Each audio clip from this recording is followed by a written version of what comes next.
There's Max Verstappen right behind Hamilton into the first chicane once again. It's wheel to wheel, Hamilton and Verstappen, and this time Verstappen and Hamilton have crashed out. The crazy duel between Lewis Hamilton and Max Verstappen quickly comes to mind when you think of recent Formula One moments.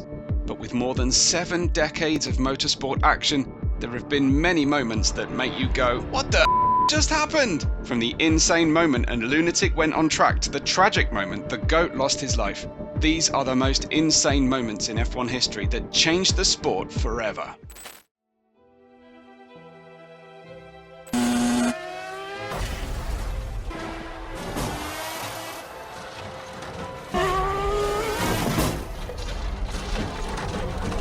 Kicking off this list is the one moment that every hardcore Formula One fan is sure to remember forever. On May 1st, 1994, the unthinkable happened on one of the sport's most iconic circuits. A 3-time world champion, Ayrton Senna, had been struggling to regain his form for the 1994 season. 3.36 seconds! With Williams failing to create a competitive car and engine issues plaguing the British outfit, Senna and his Williams struggled to find form in the early rounds. He couldn't convert on either of his pole positions in the first 2 rounds, but was hell-bent on changing this as the calendar headed to Italy. Things got off to a rocky start on Friday. Rubens Barrichello crashed during FP1, leading to the Brazilian almost swallowing his tongue. On Saturday, things would get much worse when Roland Ratzenberger's front wing flap came off. This caused major suspension damage that led to worsened aerodynamics. Just a few corners later, Ratzenberger crashed, tragically losing his life.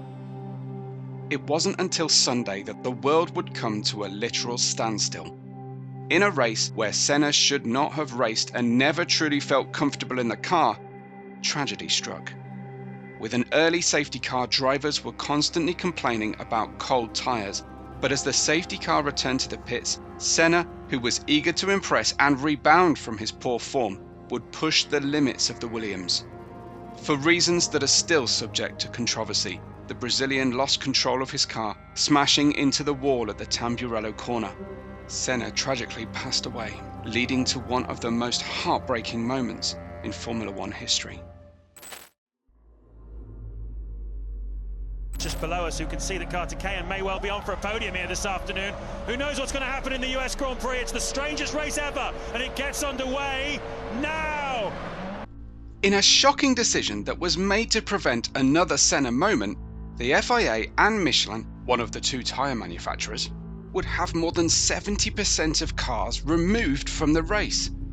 The incident would come from the Friday practice session where Ralf Schumacher was involved in another horrible crash at turn 13 of the Indianapolis Motor Speedway. The cause of the accident was suspected to be a left rear tyre failure. However, his replacement Ricardo Zonta would suffer the same fate at turn 13.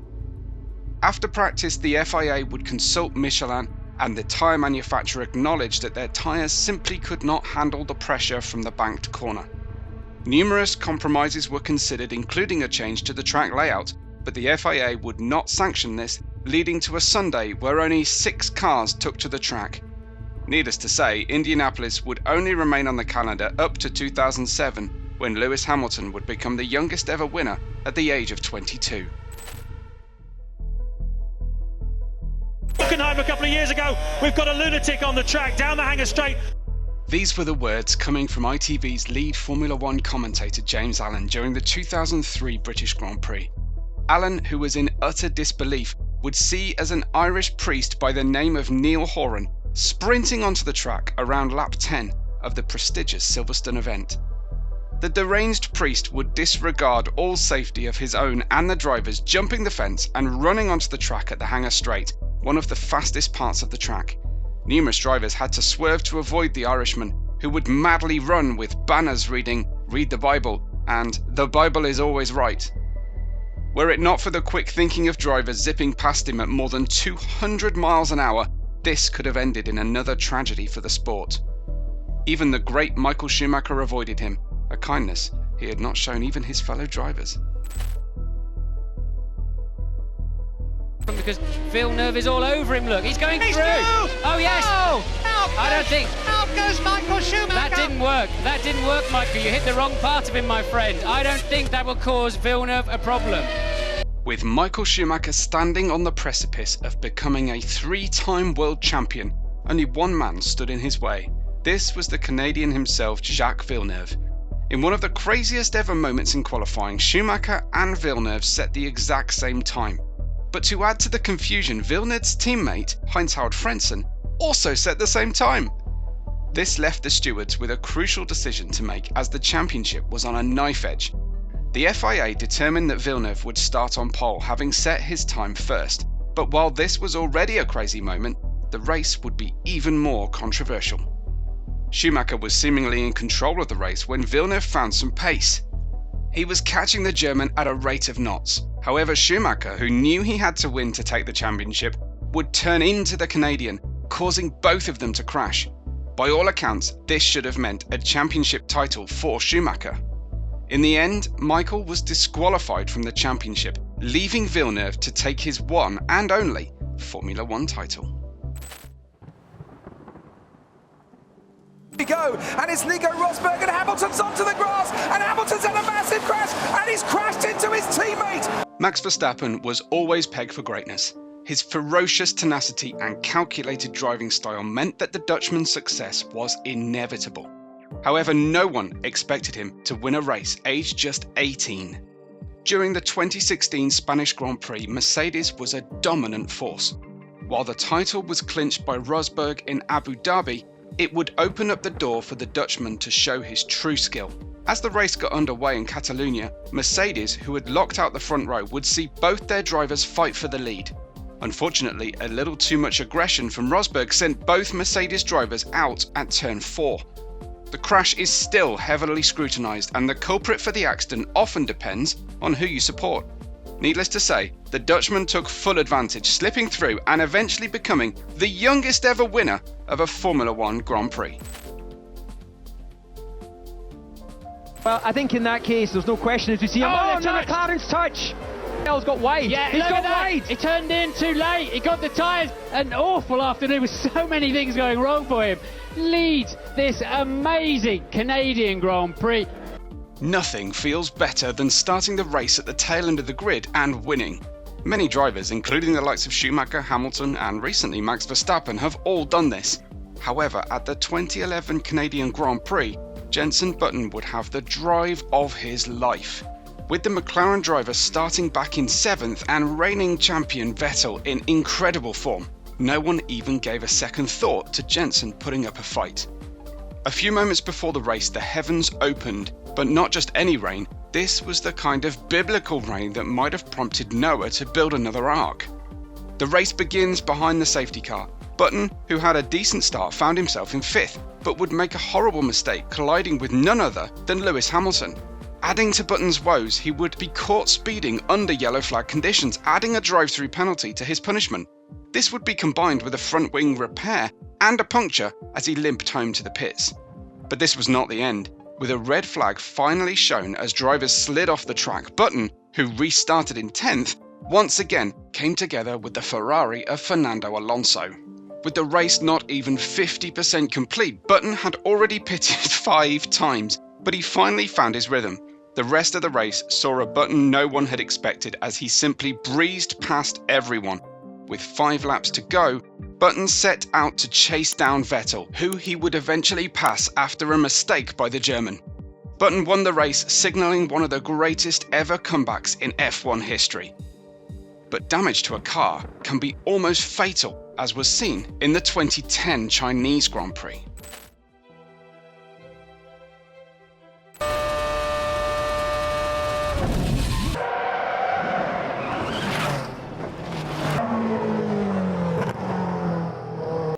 In a race packed with exploding suspension, multiple race leaders, and plenty of wet weather, Jenson Button once again came out as the winner.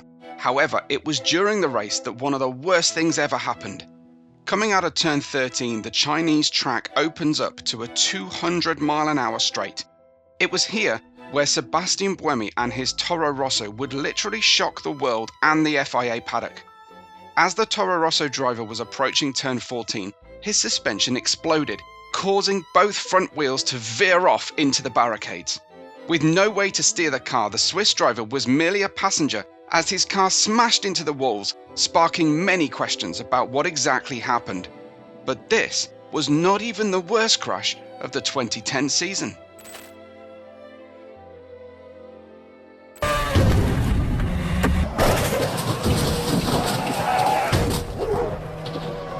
In another horrible incident during the 2010 season, Australian Mark Webber found himself dodging severe injury thanks to the hand of God protecting him. It was around lap 10 when the Red Bull driver was looking to overtake the Lotus of Heikki Kovalainen. However, a small lapse in judgment concluded in the Australian making contact with the rear of the Lotus. The result would be the Red Bull flipping at around 190 miles per hour before the car smashed into the barriers. Many fans and FIA officials were in a state of disbelief, but everyone was glad to see when Webber was seen throwing his steering wheel and leaving the car unscathed. This would also be one of the reasons for the FIA adding the mandatory halo system to F1 cars. But 12 years earlier, something would happen that sent Michael Schumacher fuming and ready to assault his opponent. He's storming down the pit lane, presumably to go. Look at him! He's saying, "I'm going to the stewards." James, can you enlighten? He's going to Coulthard. Nowadays, the FIA avoids allowing cars to race in extreme wet weather. However, this was not the case in the late 1990s. In a vital championship race that saw title protagonists Mika Häkkinen and Michael Schumacher come to blows on numerous occasions, Häkkinen received some help from his teammate. On the other side of the McLaren pit box was British driver David Coulthard. On August 30, 1998, the 13th race of the season, the FIA determined that a standing start would be fine. The race would take about 2 attempts to start before we got underway.